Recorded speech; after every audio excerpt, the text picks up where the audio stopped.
Hi friends, welcome to our channel Kalam stream achiever. உங்களுக்கு தெரியுமா, ருத்ரதாமனின் ஜுனாகத் அதாவது கிர்னார் கல்வெட்டு சுதர்சனா ஏரி எனும் நீர்நிலை உருவாக்கப்பட்டதை பதிவு செய்துள்ளது. இதற்கான பணிகள் சந்திரகுப்த மௌரியரின் காலத்தில் தொடங்கப்பட்டது. அசோகரின் காலத்தில் பணிகள் நிறைவு பெற்றன. நாணயம் பணம் வணிகத்திற்காக மட்டும் பயன்படுத்தப்படவில்லை. அரசாங்கம் பணியாளர்களுக்கு ஊதியத்தை பணமாகவே வழங்கியது.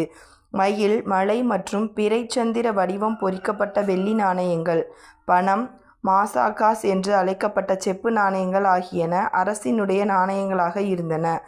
வணிகமும் நகரமயமாதலும். வணிகம் செழிப்புற்றது. குறிப்பாக கிரேக்கம், ஹெலனிக், மலேயா, இலங்கை, பர்மா ஆகிய நாடுகளுடன் பெருமளவு வணிகம் நடைபெற்றது. காசி, பனாரஸ், வங்காளம், காமரூபம், அசாம் மற்றும் தமிழகத்தைச் சேர்ந்த மதுரை ஆகிய இடங்களில் சிறப்புமிக்க துணிகள் உற்பத்தி செய்யப்பட்டன என்று அர்த்த சாஸ்திரம் குறிப்பிடுகிறது.